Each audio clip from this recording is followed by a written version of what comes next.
Si Dios es bueno, ¿por qué pasan cosas malas? Vamos a buscar lo que dice el libro de Lamentaciones 3:31. Dice así: porque el Señor no desecha para siempre, antes sí aflige, también se compadece según las multitud de su misericordia, de sus misericordias. Porque no aflige ni entristece voluntariamente a los hijos de los hombres. Entonces, si no lo aflige voluntariamente, ¿qué es lo que pasa? ¿Hay alguien por encima de Dios? No, usted va a ver ahora lo que el profeta está diciendo. Aquí dice que él no aflige ni entristece voluntariamente. Si no es voluntariamente, ¿quién lo obliga entonces a afligir y a entristecer al ser humano? ¿Quién? Si él es el principio y él es el fin. Entonces, ahí mismo, brinques al 33. ¿Quién será aquel que diga que sucedió algo que el Señor no mandó? ¿Usted está escuchando? Que Satanás solamente es un mensajero de Dios. No, pastora, ¿y por qué murieron gente en la pandemia que eran cristianos? Esa respuesta está en el libro de Jeremías, donde Dios dice, y yo los voy a entregar en las manos de Nabucodonosor, porque me han desobedecido. Y la Biblia también dice que Dios envía juicio sobre la tierra. Usted va a ver, vamos a llegar a esa parte. ¿Quién será aquel que diga que sucedió algo que el Señor no mandó? ¿Quién será que diga que de la boca del Altísimo no sale lo bueno y lo malo? ¿Por qué se lamenta el hombre viviente? Laméntese el hombre en su pecado. Señale eso. Laméntese el hombre en su pecado. Escudriñemos nuestros caminos y busquemos y volvamos a Jehová. Levantemos nuestros corazones y manos a Dios en los cielos. Nosotros nos hemos rebelado y fuimos desleales y tú no perdonaste. Tú no perdonaste. Aquí en este texto bíblico hay 7 puntos importantes que usted debe de anotar. El Señor, vamos al primer punto de nuevo, aflige y entristece a los hombres. Segundo punto, no lo hace voluntariamente. Tercer punto, ¿quién será que diga que pasó algo que Dios no lo mandó? Cuarto punto, de la boca del Altísimo no sale lo bueno y lo malo. Quinto punto, ¿para qué se lamenta el hombre?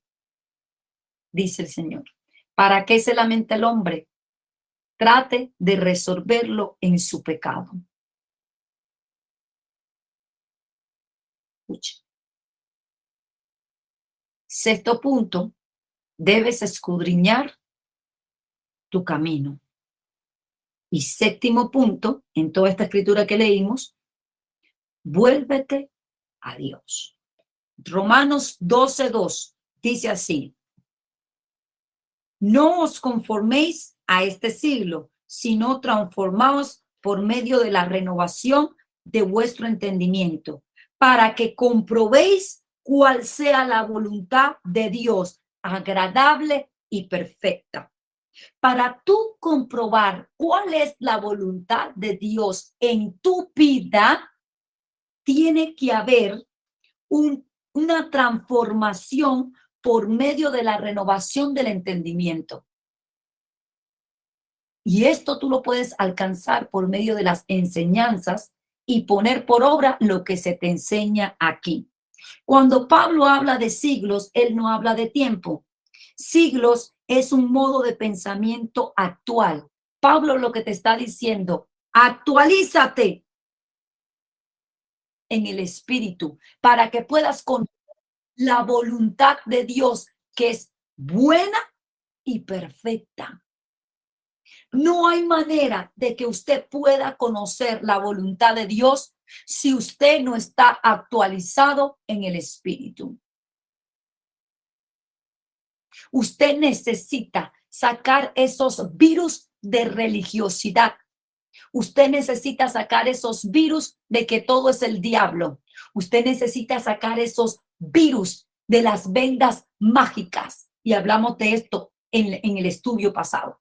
Usted necesita sacar esos virus de esa mediocridad espiritual, de que si Cristo ya lo hizo todo por mí es en la cruz, pues yo me quedo aquí sentado. No es así. Tiene que haber una continua actualización en el espíritu. Usted quiere estar conectado para esas personas. Dios no me habla, no, Dios sí te habla. Lo que pasa es lo siguiente, que necesitas una actualización. La computadora funciona si tú le haces la actualización, y no quiere decir que esté rota, sino que necesita una actualización, pues tu espíritu, alma y mente, cuerpo van a funcionar y van a conectarse con el Espíritu Santo si usted le está haciendo una actualización. Repito, Pablo no se refiere a siglos, no es tiempo, es modo de pensamiento actual, es actualizarte. No te conformes a este siglo, o sea, no te conformes a este pensamiento, sino transfórmate por medio de la renovación de vuestro entendimiento, para que comprobéis cuál sea la voluntad de Dios agradable y perfecta. ¿Por qué? Si la voluntad de Dios es agradable y perfecta, tiene que afligir Dios a una persona. Quiero que vaya a su Biblia, al libro de Génesis. Génesis 6:5.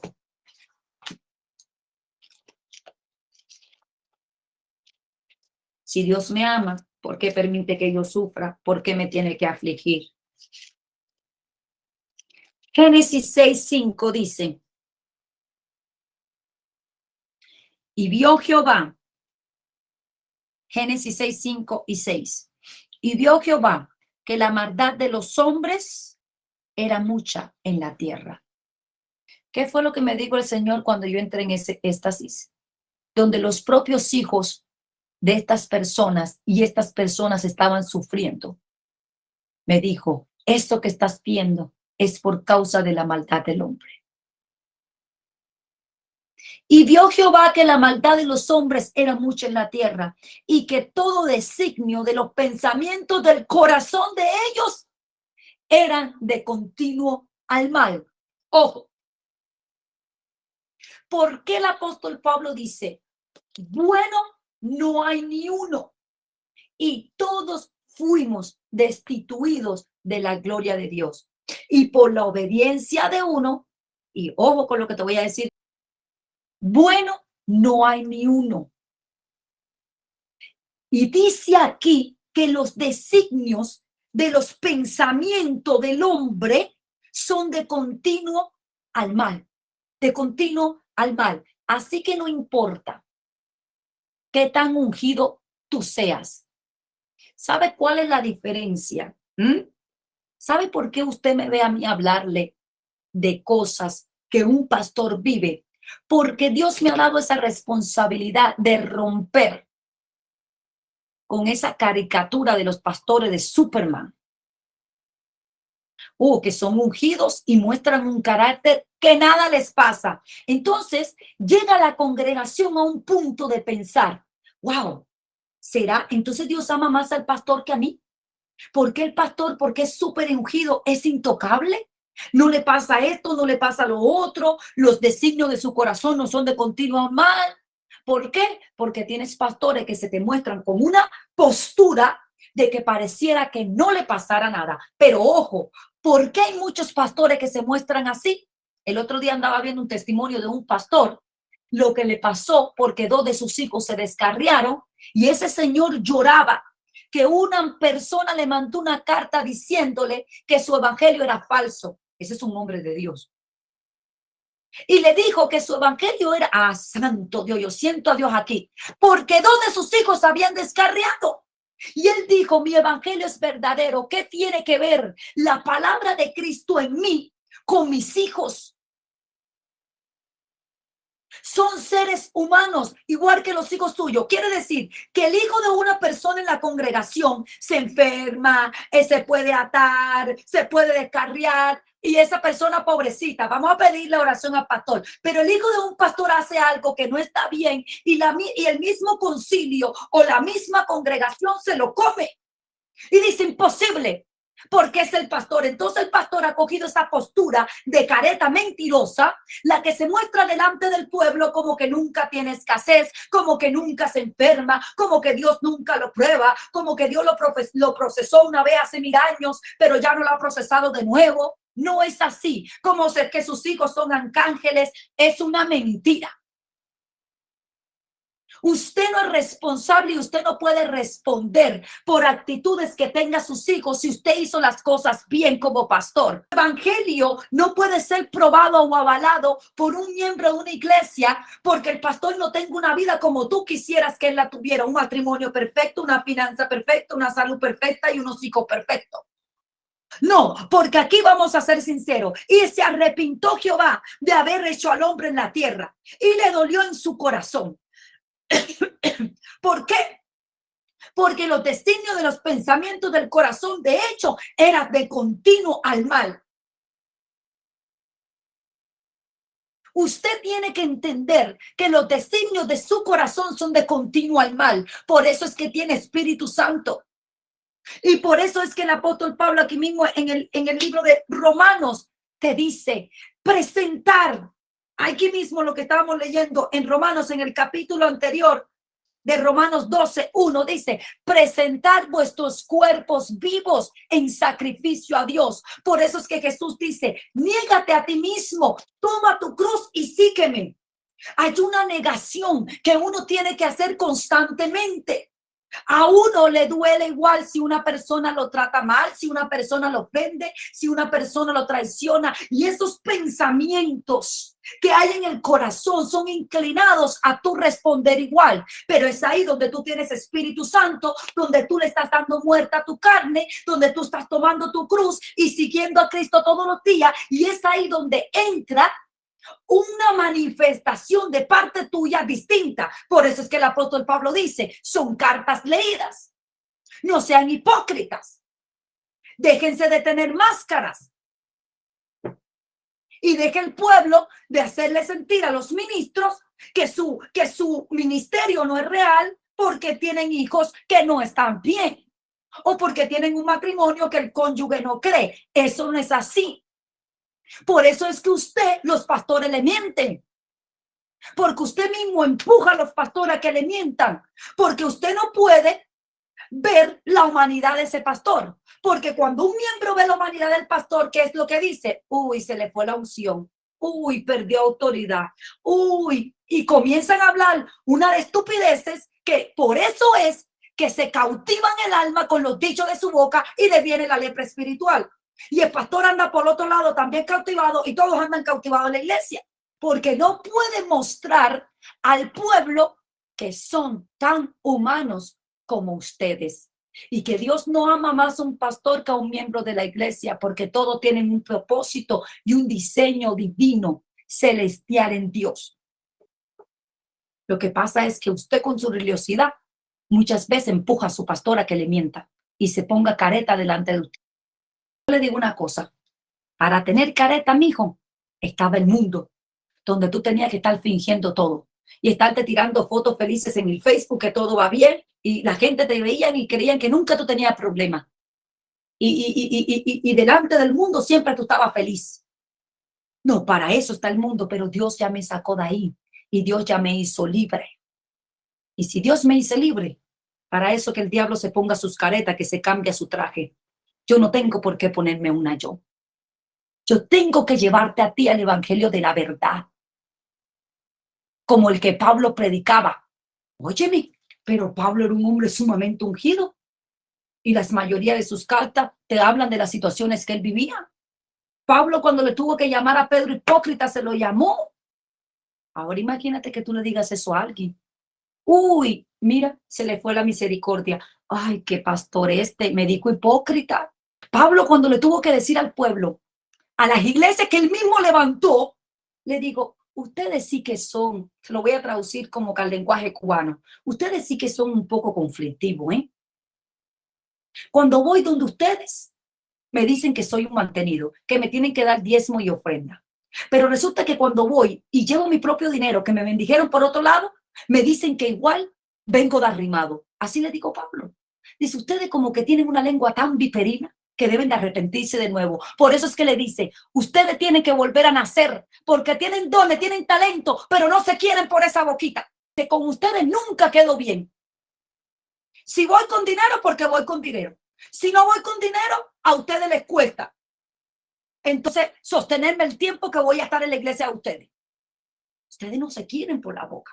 Y la Biblia dice, porque él mismo lo deja escrito que el obrero es digno de su trabajo.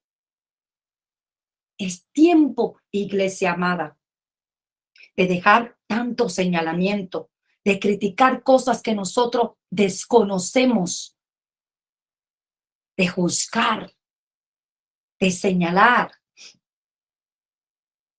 Y no empuje más a sus propios pastores a que no se puedan mostrar como son realmente porque tienen miedo de la congregación.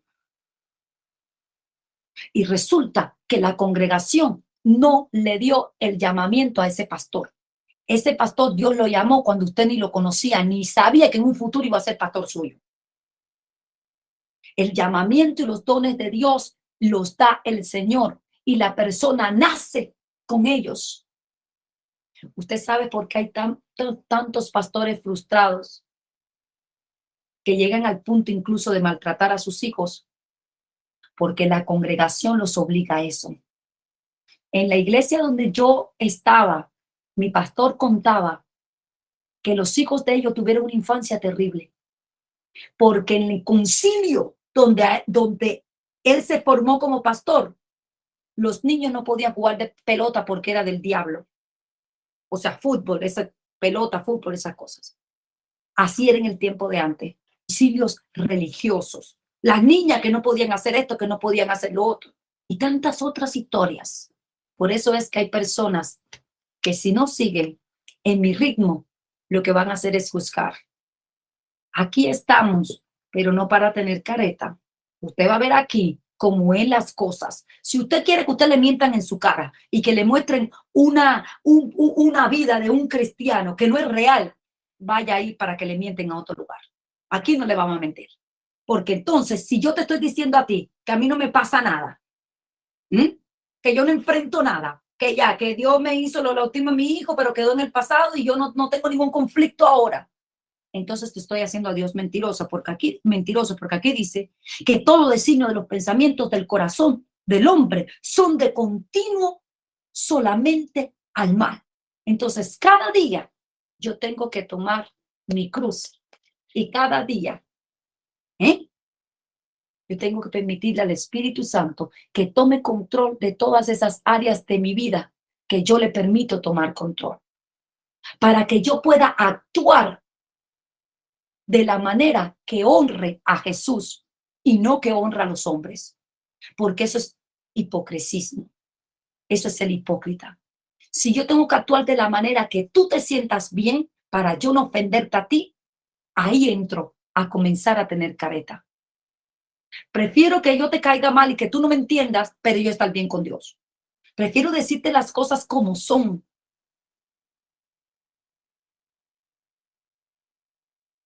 Entonces, el hombre después de la caída es una máquina de hacer maldad. Los designios del corazón son constantes a hacer el mal por la naturaleza caída. Tú no me puedes decir a mí que porque ayunaste 40 días, ni porque hablas más lengua que cualquiera, los designios de tu corazón no van a ser inclinados al mal. Está contigo. Es parte de tu naturaleza caída. No te puedes mostrar entonces como una persona Superman. Para esto fue que Cristo vino a la tierra. Pero la regeneración del alma no es algo que pasa instantáneamente.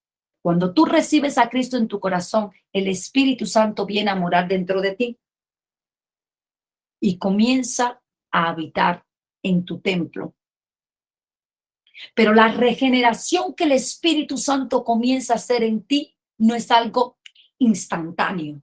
lleva tiempo. Por eso es que el apóstol Pablo también habla acerca de somos una obra en construcción hasta el día que Cristo vuelva. Imagínate que tu vida espiritual internamente es como un edificio con muchos apartamentos que están construyendo. Imagínate que el arquitecto ya le dio el plano a los trabajadores. El arquitecto es Dios. Tiene los trabajadores, Espíritu Santo, ángeles. Comienza por el primer piso. Comienzan a hacer la primera planta, la segunda planta, la tercera, la cuarta y la quinta. Pero tiene que volver a bajar al primero, a poner la luz, a conectar las cosas que se necesitan. Y así sucesivamente. Así es tu vida espiritual. Es paso a paso.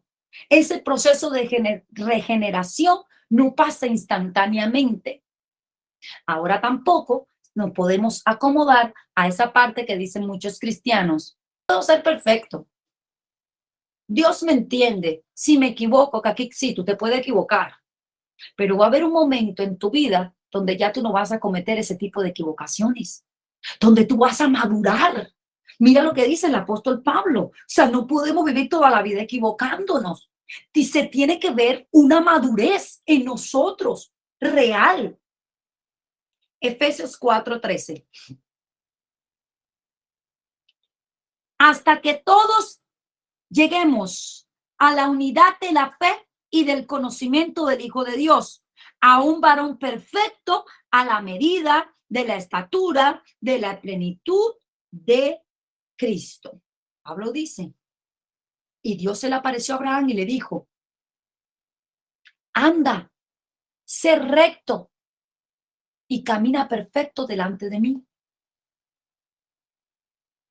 Donde Dios está diciendo, hay un momento de tu vida donde ya tú llegas a esa madurez y los errores que cometías antes no lo vas a cometer ya teniendo varios años en el evangelio. Y te voy a decir una cosa, hay personas que incluso no necesitan tantos años en el evangelio para alcanzar ese proceso de la madurez.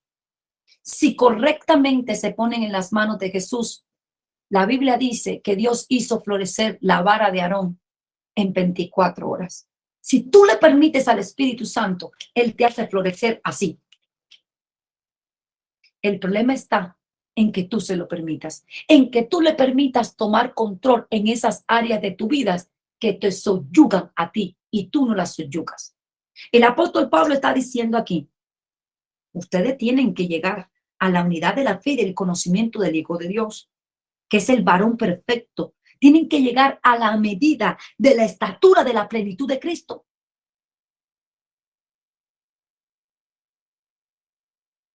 Que dicen en Hebreos 12:2, despójate de todo peso y el pecado que te acecha. Hebreos 12:2, peso es una cosa y pecado que te acecha es otra. Peso es algo que yo me puedo remover, despojar de él, quitármelo. Hay personas que tienen una mochila de piedras cargando en la espalda y quiere que el ministro de Dios le reprenda el demonio. No, eres tú que te tienes que quitar la mochila. Despójate de todo peso y del pecado. De todo peso y del pecado que te acecha. El viejo hombre, despójate del viejo hombre, de tu vana manera de vivir, de que lo que hacías antes cuando no conocías a Cristo, ahora no procedes igual, ahora no actúas igual, ahora no te manifiestas igual. Niégate a ti mismo, dijo Jesús. Di no a tus instintos. Subyuga tus pensamientos, tus deseos, tu voluntad, para que el Espíritu Santo pueda tomar control de esas áreas de tu vida. Eso es ir alcanzando la madurez espiritual. Eso es ir alcanzando la medida y la estatura de Cristo. Por eso es que le dije que la enseñanza pasada estaba conectada, ¿verdad?, a esta.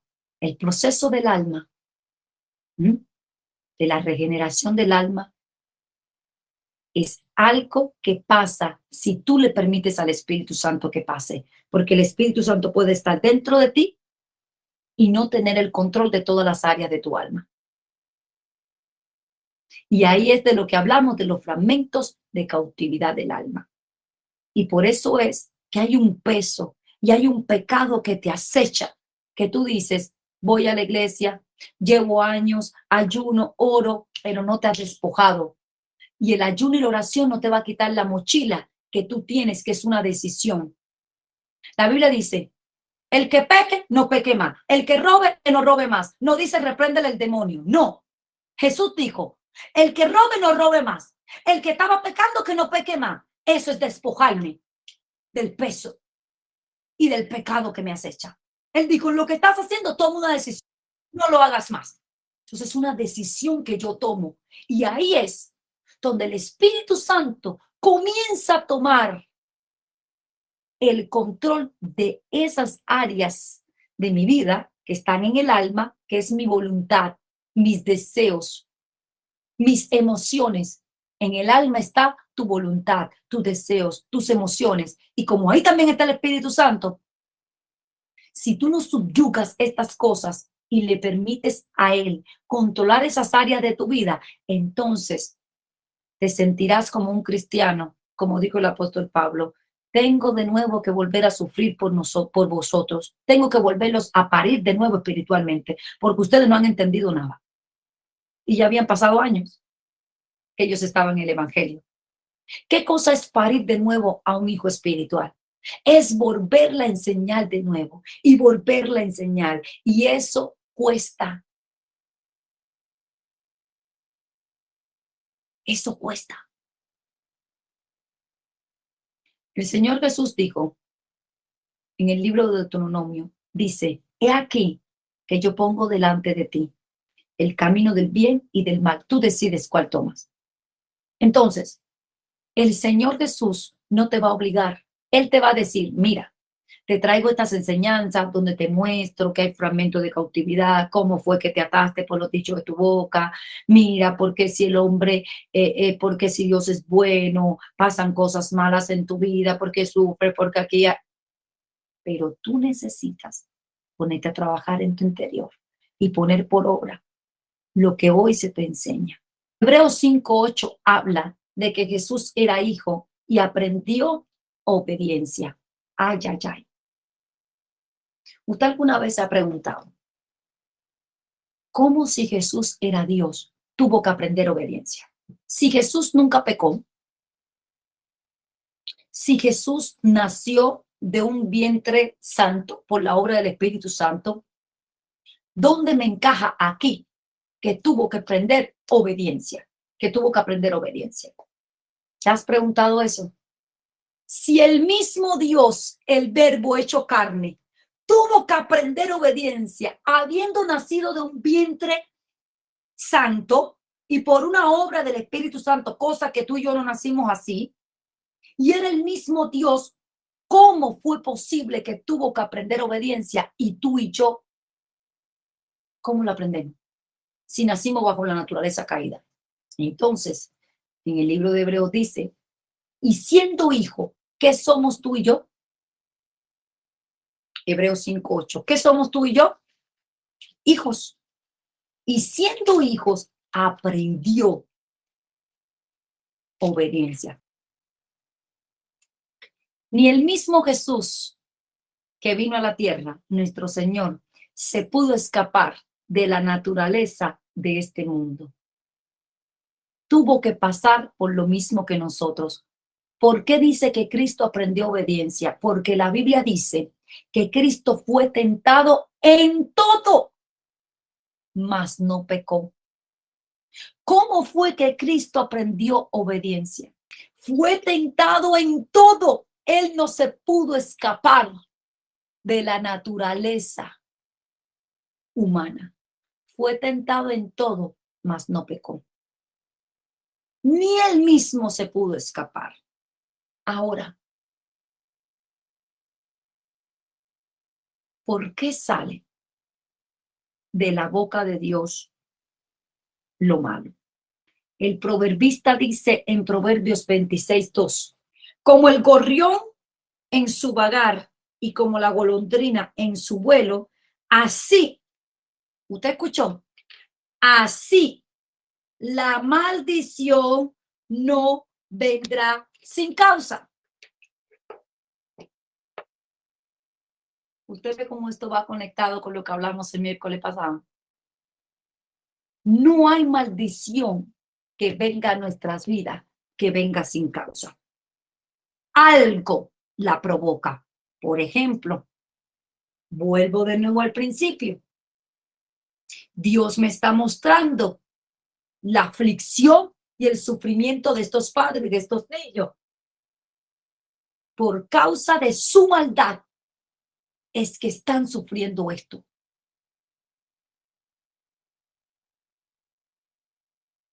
Por causa de la maldad de los hombres es que hay este sufrimiento en la tierra, con enfermedades y con tantas otras cosas. Porque la maldición no viene sin causa. Entonces, ¿quién es? ¿Por qué la Biblia dice que Dios, en el libro de Lamentaciones, involuntariamente aflige y entristece a los hijos de los hombres? ¿Quién entonces es el que hace afligir a los hijos de los hombres? ¿Por qué lo hace involuntariamente? Nosotros mismos lo hacemos. Él no quiere disciplinarnos de esta manera. Él no quiere entristecerte ni afligirte. Pero como Él sabe que los designios de tu corazón son de continuo al mal, Él tiene que enseñarte obediencia. Y ahí es donde viene la aflicción de espíritu y la tristeza. Y tú me podrás decir ahora mismo que no, que tú eres una persona obediente. Dios no puede ser burlado. A Dios no hay quien le engañe. Dios conoce lo más profundo de tu corazón.